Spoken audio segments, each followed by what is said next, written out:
Okay, hello po, Atty. Tama. Dito na naman tayo. Ha? Anong pecha kayo? May 14. Oh, May 14, 2026, diba? Anong mga nakaraang araw, ang daming kaganapan sa Senado. Ano yun? Naghabulan sila Senator Bato at saka ang NBI. Diba? Tapos, sumunod na araw, medyo nagkaroon ng pagtatalo, heated argument. Si Binoy, Senator Binoy, Robin Hood versus Senator Kiko Pangilinan. O, diba? Tapos, sumunod na araw, kahapon, May 13, nako, nung gabi, nagkaputukan sa Senado nung gabi. Hindi ko alam kung sino. Ngayong May 14, hindi pa ako nanonood ng balita. So, wala akong ano muna dyan, ha? Hindi muna ako makikichismis kasi ang pag-uusapan natin ngayon ay tungkol dun sa warrant of arrest laban kay Senator Bato de la Rosa na inisyo ng ICC. Katulad nung discussion natin dito, yung warrant of arrest kay former President Rodrigo Duterte. Ngayon, gusto ko linawin sa inyo na hindi po ito political content, ha? Alam po ninyo, yung mga nakakakilala sa akin, yung mga subscribers ko, yung mga nakikinig sa akin, na ako'y ayaw na ayaw sa politika. Sabihin ninyo ngayon, ayaw rin naman sa'yo ng politika, Tony. Kaya nga. O, pareho namin ayaw sa isa't isa. Ayoko nga ng politika. Ayoko ng mga politiko natin dito. For educational purposes. O, yan naman lagi ang ano natin. Yan ang laging content natin. May matututunan kayo. Yun ang habol natin dito. Ha? Wala akong... Tingnan nyo naman yung kulay ng t-shirt ko. Diba? 300 pesos lang yung t-shirt ko, walang kulay yan. Ibig sabihin, walang kulay sa politika. Hindi siya pink, hindi siya pula. Ano ba yung mga kulay nyo dyan? Wala akong pakialam sa mga idol ninyong politiko. Wala akong kinakampihan sa inyo. Ha? Wala akong kulay. Kaya nag-gray ako ngayon. Ito i-discuss natin, pang mamamayan, panlayman. Okay? Kaming mga abogado, nagkakaintindihan na kami dito. Ha? Oh. Pero yung mga hindi abogado, na masyadong hook sa politics, bigyan lang natin ng konting liwanag. Konting dagdag kaalaman lang. Kasi iba sa inyo ayaw matuto eh. Meron na kayong pinaniniwalaan talaga eh, di ba? Pangalawang punto, hindi ako political law expert. Hindi ako international law luminary. Okay? Ako ay nagbasa muna, nag-aral din muna bago ko isushoot itong content na to. Noong ako yung estudyante pa lang ng batas, ha? Pumapasa ako lagi, pasang-awa ako lagi sa political and constitutional law. Ngayon, nagbasa rin muna. Nanood ng mga interviews sa mga expert sa topic natin ito. Nagbasa rin muna ako ng mga opinion, ha? Ng mga expert. Ako po, hindi ako expert. Ha? Oh. Ano ako sa inyo? Honest ako sa inyo. Atty, ano ba talaga yung warrant of arrest na inisyo ng ICC laban kay Senator Bato de la Rosa? Valid ba yan? Valid ba yung warrant na yan? Hindi ho to sponsored. So yan ang mag-uusapan natin, ha?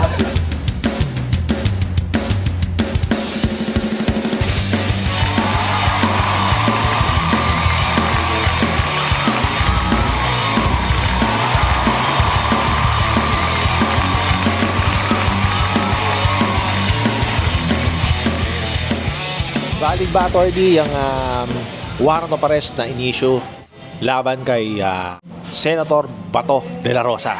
Siyempre, ang sinasabi ng mga number one, siyempre, mga supporters ng DDS, okay? Atty, hindi valid yan. Hindi siya dapat inaaresto dahil warrant ng ICC yan eh. Oo, okay. Oh. Hindi naman korte natin na nag-issue niyan eh. Ayan, okay. May punto. Okay. Oh, tama. Pero kasi, no, kahit naman international court ang nag-issue ng warrant of arrest, no? Sabi ng mga eksperto, which kaming karamihan ng mga abogado ay nag-agree. Siyempre, nakikisaw-saw din kami, di ba? Kakaintindihan kami na valid yung warrant of arrest. Except na lang siyempre yung mga abogado ni Senator Bato. Siyempre, sasabihin nila hindi valid. Pero karamihan, ako naman, hindi naman ako nakikisali dyan. Hindi naman ako nakikisaw-saw. Pero kung usaping batas lang, no? Valid yung warrant. Bakit? Kasi nung nag-file ng kaso laban kila former President Rodrigo Duterte, diyan kasama yan sila Bato. Nung nag-file ng kaso sa ICC, hindi ko nakilala kung sino yung mga nag-file, ha? Basta alam ko yung mga biktima. Tsaka sumasama din si dating Senador Trillanes. Sumasama siya, diba? Sa pagpa-file. O yun. Nung na-file yung kaso sa ICC, member pa tayo ng ICC. Kaya, yung warrant na inisyo nila, kahit na hindi na tayo nag-member, valid siya kasi nung na-file yung complaint, member pa tayo eh. O yan, basic ah. Basic na yan ah. At saka, para sa kaalaman ng mga hindi po abogado, no, wala na po tayong pagtatalunan dyan kasi ni-resolve na yan ng Supreme Court. Supreme Court na po nagsabi doon sa case ni Pangilinan versus Cayetano na valid yung warrant of arrest. Dahil member pa tayo ng ICC noong pinail yung kaso. Wag na ho kayo mag-away-away, wag na po kayo mag-unfriendan, ha? Yung mga magkaka-FB dyan na magkakalaban sa politika, na magkakaiba ng kulay, baka magka-unfriendan pa kayo dahil lang sa issue na yan, ha? Papabawasan mga friends nyo, sige kayo. Baka may mga alwak sa inyo, sino ba yung Supreme Court na yan? Wala na hong Supreme Court, isa lang po ang Supreme Court natin, ha? Next issue. Attorney, pwede bang arestuhin si Senator Bato de la Rosa? Lalo na nandun siya sa loob ng ng Senate building. Di ba dapat hindi siya inaaresto doon? Senador siya eh. Exempted siya. Ako po, ako law student pa lang. Around 3 years ago, I think 3 years, 4 years ago. Ako yung law student pa lang. No? Basic na basic po sa amin yan. Basic yan. Yung congressman at saka ang senador, exempted sila. Exempted sila sa sa arrest. Exempted. Yeah. Oo. Pero dapat, ang exception nila is kung ang kaso nila ay meron lamang parusa na pagkakakulong na 6 years pababa. Huwag na natin i-discuss yung kesyo session o hindi na session. Huwag na yun. Tignan lang natin yung parusa. Kung 6 years pababa, hindi mo pwedeng arestuhin si General Senator Bato de la Rosa. Hindi pwede bilang senador. Respeto sa senador. Ha? Nasa po yan? Nasa konstitusyon po yan. Nasa saligang batas po yan. Hindi mo pwedeng arestuhin ng isang congressman o senador kahit may warrant ka, exempted sila dyan. Kung ang kaso nila ay meron parusa lamang na 6 years pababa. O ngayon, yung crimes against humanity, ano po yan, 20 years mahigit po yan, mga 40 years or life. Kaya, huwag na po sana ninyong pagtalunan. Huwag na kayo mag-unfriendan, unfollowan sa mga IG nyo, sa mga Facebook ninyo. Kung ang pagtatalunan lang ninyo is pwede bang arestuhin si Senator Bato sa Senado. Okay? Kasi po, yung kanya pong kaso, sobra-sobra ho sa ceiling. Okay? Raise the roof ang penalty po doon. Ha? Kahit law student po, alam po yan.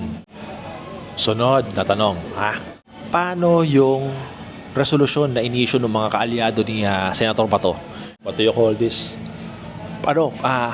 Protective custody. Yan. What a malupit. Hindi nyo pwedeng galawin to, ha? Tropa namin to. Nagkaroon sila ng resolusyon na ganun. Hindi nyo pwedeng arestuhin muna. Ganyan-ganyan. May mga unless pa yung mga rights niya, ganyan, yung mga remedies niya available to him, ganyan-ganyan. Ngayon, nung nabalita yun, ito promise nagkaroon ako ng sarili kong opinion agad. Naalala ko nung law student pa lang kami. Kasi kamakailan lang yun, ilang taon pa lang nakalilipas nun. Pero naalala ko kasi basic nga naman ito. No? Wala akong naaalalang exception dun sa sinasabi ng Constitution na ang exception lang na arestuhin mo ang isang senador o ang congressman ay pag penalty is lower than 6 years. Yun lang ang naalala ko. Wala nang iba eh. Wala na ako ibang naalalang exception pa dun sa warrant of arrest. Kung ang isang tao, congressman yan o hindi, ay may warrant, pwede mo arestuhin yan eh. Arestado ka. Arestuhin mo, may warrant of arrest eh. Right? Pero sila, syempre, congressman at saka yung mga senador, yun, meron silang exception sa arrest. Hindi mo sila pwedeng arestuhin. Pagka less than 6 years ang penalty, ibig sabihin, maliit ang kaso. Okay. Di ba sinasabi natin dito, kay Senator Bato de la Rosa, mabigat yung kaso niya, so pwede mo siyang arestuhin. Ngayon, nagkaroon ng resolusyon yung mga kalyado niya, protective custody. Parang ganun ang dating, di ba? Di yun yung pwedeng galawin to, ganyan. Wala akong naaalalang ganun na pwede sila kasi ang mangyayari ganito. So, ibig sabihin, pagka meron silang nag-issue ang Senado ng resolusyon na parang protective custody kay Senator Bato de la Rosa, edi parang in-overturn nila yung Constitution. Parang gano'n naisip ko kasi yun, unconstitutional yun. Kasi wala naman sa Constitution na gano'n na maaaring mag-issue ng resolution ang Senado para ma-exempt sa warrant of arrest ang isang membro nila. Congressman man yan o senador. Tama? Oh, naisip ko lang naman, opinion ko lang naman yan. Hindi ako nagmamagaling, ha? Oh, promise, naisip ko lang yun. Parang, unconstitutional yata yun sa akin, sarili ko lang yun. Okay? Huwag magtampo yung mga DDS dyan. Kasi kahit nasabihin natin, kunwari, si Bam Aquino, Senator Bam Aquino, Senator Kiko Pangilinan, alam ko, marami naiinis dyan. Kung yung mga majority black, mag-i-issue rin ng ganun, protective custody, ganun din na maiisip ko eh. Hindi nyo pwedeng arrestuhin si Senator ganyan, yung mga kinaiinisan yung senador, hindi nyo pwedeng arrestuhin. Ito ang resolusyon ng Senado. Parang wala naman yatang ganun. O, kasi, at saka, parang unconstitutional. Yung kasi, ako po, bilang litigation lawyer, na-experience ko yan almost every day, yung mga warrant na yan, pagpapiyansa. Wala naman po exception sa warrant of arrest. Pag may warrant na ang kliyente ko, at nandyan na ang mga pulis nagsaserve ng warrant, di ba sinabi ko doon sa vlog, wala ka ng ibang choice kundi sumama. Hindi ka magpaano muna, teka, magpaparesolusyon muna ako sa barangay namin, exempted. Hindi, walang exception. Parang ang mangyayari, mas mataas pa yung resolution ng Senado kaysa sa konstitusyon. Kasi sa konstitusyon, wala pong sinasabing ganun eh. Di ba? Pag warrant, arestado ka. Ang exception na binigay ng konstitusyon, nag-iisa lang, pag less than 6 years sa mga senador o kaya congressman. At ang masaya nito, bigla ako napanood yung interview kay former Senator Drilon. Yon, at least meron ako naging kapares na kahit paano meron ako nagpares yung isip namin. Siguro yung iba ganun din naisip din nila. Na sabi ni former Senator Drilon, sa tagal niya sa Senado, walang ganun. Walang ini-issue'ng resolution para ma-exempt ang isang tao, ang isang kahit membro pa ng Senado yan, sa warrant of arrest. Except, kasi nag-iisa lang naman yung exception na alam ko eh. Ako pagkakaalam ko. So, sinishare ko lang sa inyo. Di ba? Di ba parang, I don't know. Pero para sa akin, walang ganun sa Constitution eh. So parang ang nangyari, yung mga nag-issue ng resolution, mas mataas pa sila sa Constitution kasi sila pa-exempt nila sa warrant of arrest yung isang miyembro nila, kaalyado nila. Right? Yun lang naman ang posisyon ko dyan. Hindi ko na alam kung ano pang sasabihin ng Supreme Court. Ako, opinion ko lang yun. Sana tumama ako.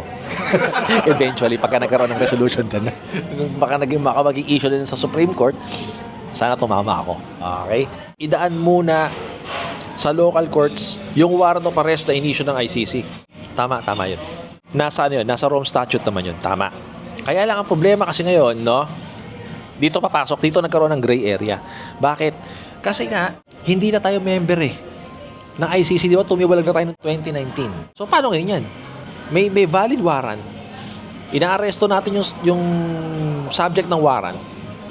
Padadaanin pa ba natin sa ayon doon sa Rome Statute, padadaanin pa ba natin sa local courts? Hindi na nga tayo member nun. Ang opinion ng mga expert is, kung ganun ang kalagayan, prerogative na yan ng ating presidente ng executive department, which is ang pinaka-highest niyan, ay si President Bongbong Marcos. So, prerogative yan ng executive department. Actually, ang pag-execute ito lang para sa kaalaman ninyo lahat, ang nag-i-issue ng warrant of arrest, dito Philippine laws, Philippine setting, ang nag-i-issue lang ng mga warrant of arrest, ano ba sinabi ko? Dito sa vlog ko na to, yung DOJ vlog ko na yan, ay mga korte ang nag-i-issue ng warrant of arrest. Pero sino mag-i-execute? Sino? Executive, yung mga police. DILG, PNP, NBI. Sila ang mag-i-execute. Hindi na, ang nag-issue, di ba, judiciary, si judge. Dapat, si judge din ang mag-i-execute. Si judge pa, utusan ninyo pupunta sa mga maghanap ng kriminal at may-execute yung arestado ka, si judge ako. Hindi ganun yun. Korte nag-i-issue ng warrant of arrest, pero yung prerogative, yung pag-execute ng warrant of arrest ay pinapasa na yan, power na yan ng executive department, which is yung opisina ni President Bongbong Marcos. So, ang sinasabi ng mga eksperto, since hindi na tayo member ng ICC, tumiwalag na tayo dyan, hindi na tayo sakop ng Rome Statute na yan. Pero yung warrant, valid yun. Kasi nagsimula yung investigasyon, nag-file nung tayo ay member pa. So, ang sinabi ng Supreme Court, valid ang warrant of arrest. Ngayon, mag-a-apply pa ba yung sinasabi na dapat padaanin pa sa local courts? Ngayon nga, hindi na tayo member ng ICC. Ang sabi ng mga eksperto, isineshare ko lang, pinapasa ko lang po sa inyo, wag po kayong magtampo sa akin, ha? Nagbibigay lang tayo ng kaalaman, okay? Hirap sa inyo, itong tampuhin kayo pag magdating sa mga politiko nyo. Pero negative na ni President Bongbong Marcos. Siya na bahala, paladaanin ba sa local courts? Ha? O idediretso na sa dahig yan, katulad nung nangyari kay former President Rodrigo Duterte. Yan ang sinasabi ko. Meron bang due process, attorney? May due process ba? Oh, merong due process. Oo, kasi ano mo sinasabi ko doon sa mga dati nating vlog, yung mga common vlogs natin. 'Di ba? Kailan lumalabas ang warrant of arrest? For sure, nagkaroon na ng investigasyon. Nagkaroon ng pag-file ng complaint, nagkaroon ng investigasyon. Parang preliminary investigation. Right? Ang naalala ko noon, hinahayaan pa ng gobyerno natin na mag-imbestiga, pero hindi daw tayo tutulong. Di ba yun ang sinasabi? Hindi tayo magko-cooperate doon sa investigasyon ng ICC. So, nagkaroon ng investigation. In fact, years ang dinaanan yan eh. Yung investigation na yan eh. Bago pa na, kaya nga naunang inaresto si President Duterte, di ba? Bago ngayon pa na lumabas yung warrant of arrest kay Bato. So, ibig sabihin, nagkaroon pa ng proseso pa. Right? I assume meron. Ako, I think meron. Hindi ko lang alam. Baka yung syempre, mga iba sa inyong yung mga DDS, sabi, walang investigasyon nangyari. Hindi ko na po kayo makokontrol dyan, ha? O, sinasabi ko lang, sa aking opinion, meron due process na nangyari. Nagkaroon ng investigasyon, tulad ng tinuturo ko lagi, kailan lumalabas ang warrant of arrest, nagkakaroon muna ng investigasyon. Pagka may probable cause, tsaka i-issue ang warrant. Since nakita naman po natin ilang taon ang pinagdaanan bago na issue yung warrant of arrest dyan kay Senator Bato de la Rosa, I think naman, nagkaroon naman ng investigasyon. Kita nyo naman, bago pa lumabas yung warrant of arrest kay Senator Bato de la Rosa, nagtatrial na doon kay former President Rodrigo Duterte. Na-televise naman sa TV na nagkakaroon ng mga hearing, di ba? So I think may due process naman. Nagdaan naman sa due process bago nalabasan ng warrant of arrest itong si Senator Bato de la Rosa. Kaya lang ngayon nagkakaroon na ng gulo. Kita nyo, nagkahabulan pa. Nagtatatakbo pa si Senator de la Rosa kasi tama si Attorney Ed Chico, no? Alam na ni Senator Bato yung mangyayari pag nahuli siya. Ha?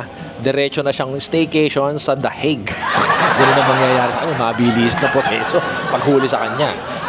Kasi nga, hindi mo na pa... Yung diniscuss natin kanina, hindi na to dadaan ng mga paano pa eme-eme pa sa local courts eh. Kasi di na nga tayo member eh ng Rome Statute eh. Prerogative na ng presidente yan. So pag nahuli siya, in-execute sa kanya, sinerve sa kanya yung warrant of arrest galing sa ICC, alam na ni Senator Bato yan. Dahil kitang-kita na natin lahat televised so nangyari kay former President Duterte. Diretso nilipad papunta ng The Hague. At walang nakakalabas agad-agad.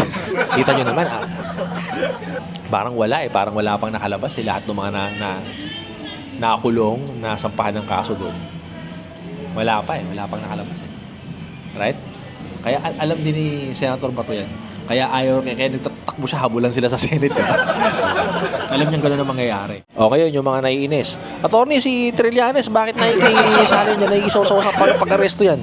Kay Senator Bato. Gusto niyo makisali, ano magagawa natin? Sa rules of court, meron tayong tinatawag na na private citizen's arrest.